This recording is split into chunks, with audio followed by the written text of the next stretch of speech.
Assalamualaikum warahmatullahi wabarakatuh. Perkenalkan, kami dari kelompok 4 mata kuliah kimia dasar. Dengan saya Rasyada Rafiq Rizkullah dengan NIM 33352303132 dan teman Saya Farel Akafamsah dengan NIM belakang 0128. Saya Fatimah Zahra dengan NIM belakang 117.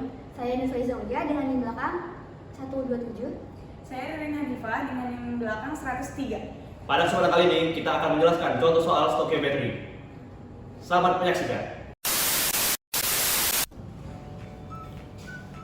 Baiklah, kembali lagi di saya. Di sini saya akan menjelaskan satu buah soal di mana ada logam magnesium dengan massa 3 gram direaksikan dengan larutan asam klorida dengan massa sebanyak 20 gram. Nah, reaksi yang terjadi adalah Mg plus HCl menghasilkan MgCl plus H2.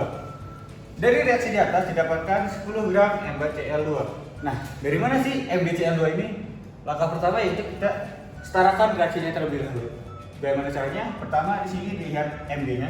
M-nya di sini 1, di sebelah kanan juga 1, maka sudah setara. Lalu di sini Cl-nya 1, di sini Cl-nya juga 1, setara. Namun di sini hanya 2 di kanan, di kiri hanya cuma 1.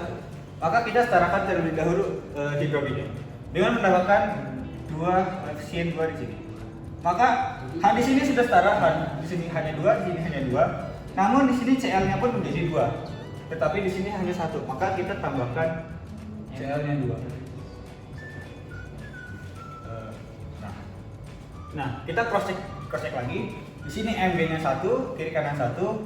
Di sini Cl-nya 2 karena 2 Cl, di sini pun Cl-nya 2. H-nya pun sudah setara 2. Maka reaksi sini sudah setara. Selanjutnya akan dibahas oleh teman saya, yaitu Fafa Ririn Hanifah. Baiklah, saya lanjutkan. Untuk menentukan reaksi pembatas, kita perlu mengkonversi ke mol terlebih dahulu. Untuk menghitung mol, kita perlu mengetahui massa logam magnesium, massa larutan asam klorida, serta AR dari magnesium dan MR dari HCl. Di sini kita sudah mengetahui massanya adalah 3 gram dan AR dari magnesium adalah 24,312 sehingga didapatkan hasil 0,1233 mol. Kenapa satuannya hanya mol? Karena gramnya kita capek. Dan untuk mol HCl kita sudah mengetahui masanya yaitu 20 gram dan untuk ARH itu 1 dan AR dari Cl itu 35,543 gram per mol. Kemudian kita tambahkan menjadi 36,543 gram per mol sehingga didapatkan hasil mol dari HCl adalah 0,548 mol.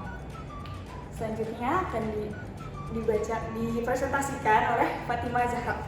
Oke, selanjutnya untuk menentukan reaksi pembatas kita menggunakan MRS, di mana M itu mula-mula, R itu reaksi, S itu sisa.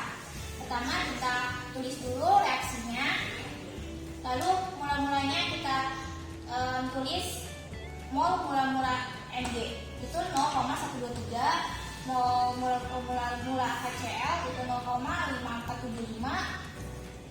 Yang ini tidak ada karena emang belum. Terus lanjut kita reaksi itu dengan dikurangi mol yang terkecil. Mol yang terkecil adalah mol Mg.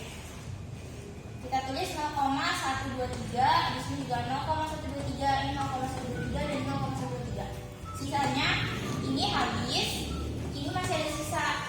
Jadi reaksi pembatasnya itu yang habis, Mg. Selanjutnya adalah menentukan bagian reaktan dan produk. Nah, di sini sudah kita lihat reaktan itu sendiri. Yang pertama adalah reaktan merupakan zat awal reaksi kimia atau zat yang mengalami reaksi kimia. Sedangkan produk itu merupakan zat hasil akhir reaksi kimia atau zat akhir. Di sini kita ketahui reaktannya adalah Mg dan 2HCl. Sedangkan produknya adalah MgCl2 dan H2.